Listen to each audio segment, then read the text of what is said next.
Hello everybody, welcome to Speedway Motors. My name's Tim. I'm one of the techs here. Really excited you could join us once again here at Speedway. Today I brought a bunch of shock parts with me. I'm working on my little Model A Roadster. I'm getting really excited about handling the shock side of things with that particular car. I had a really great opportunity here recently to visit some of our techs in Indiana.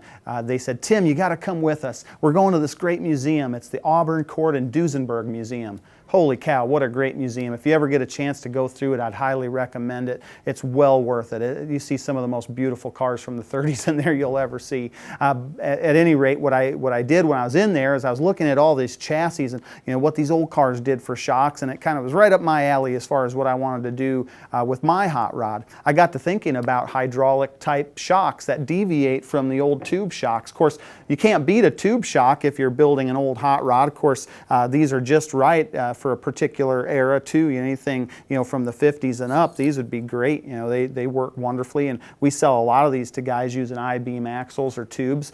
So if you need a set, give us a call. We've got these in chrome and black and some different options for you. But on my old car, I wanted to do something a little bit different, especially after I got the fever going through this museum in Indiana, looking at all the old hydraulic shocks. I remembered that a couple summers ago I picked up some old hydraulic shocks. I brought one of them with me. This is actually what they call a hood-eye shock. This is an original one off of a 32 Ford. I had a good friend pass away, and he had collected a bunch of these things and put them in a big tin bucket, and I was lucky enough when I went to his auction to pick some of these up.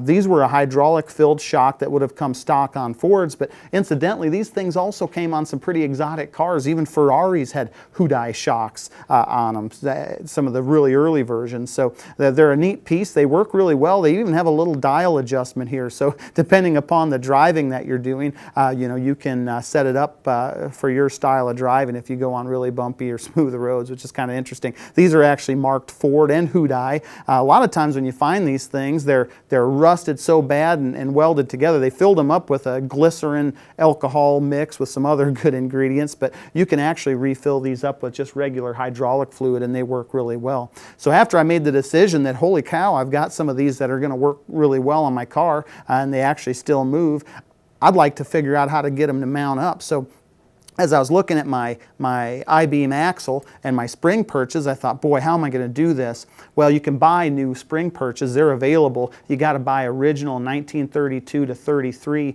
or 34, incidentally, would work too, spring perches that have the little ball on the top. It's really hard to find original ones, and I've looked around. If any of you guys out there have an original set, boy, my birthday's coming up. Give me a call. I'd love to have some. But most guys would hack the top of those off when they went to put more modern shocks on the car, or they just got all rusted up and they were hard to get out of the axle, so guys pounded the heck out of them and they're no good anymore.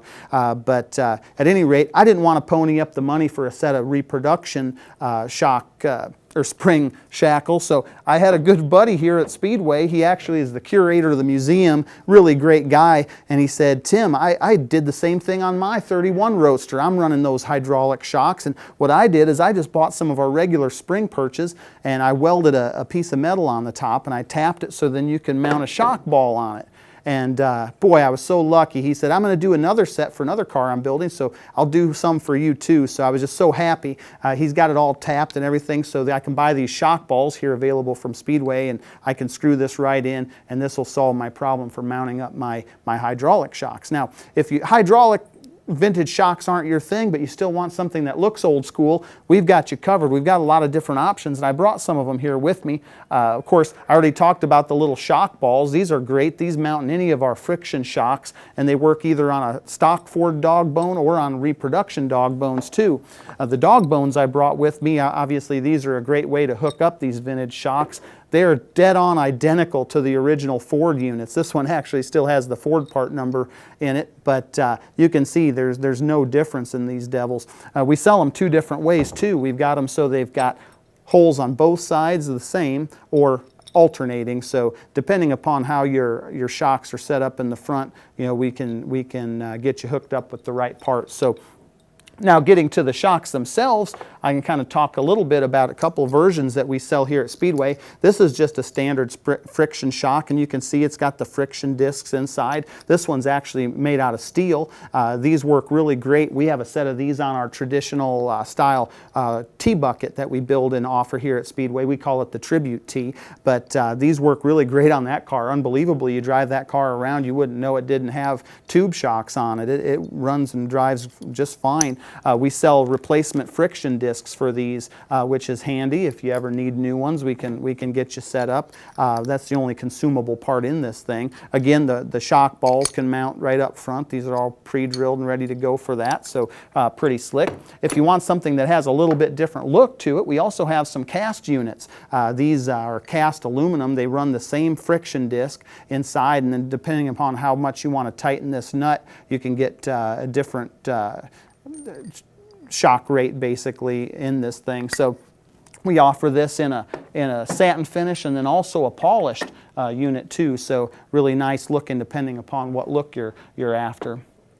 So hopefully that helps you out a little bit. Boy, you know, I'm really excited to get the shocks mounted on my car. As soon as I'm done, I'll let you know how it worked out. If I trust all the fellas that have been around this game longer than I've been alive, they say, Tim, you're going to love it. It's not going to be bad going down the road at all. I hope they're right. So I'll let you know. But I do know the friction shocks work really well too. If you have any questions or you need any help, I'm one of the techs here. We've got a great group of guys that works with me every day. We can answer any or all of your questions. Always happy that you could stop by and talk to us and let us know if we can help you out. Appreciate you stopping.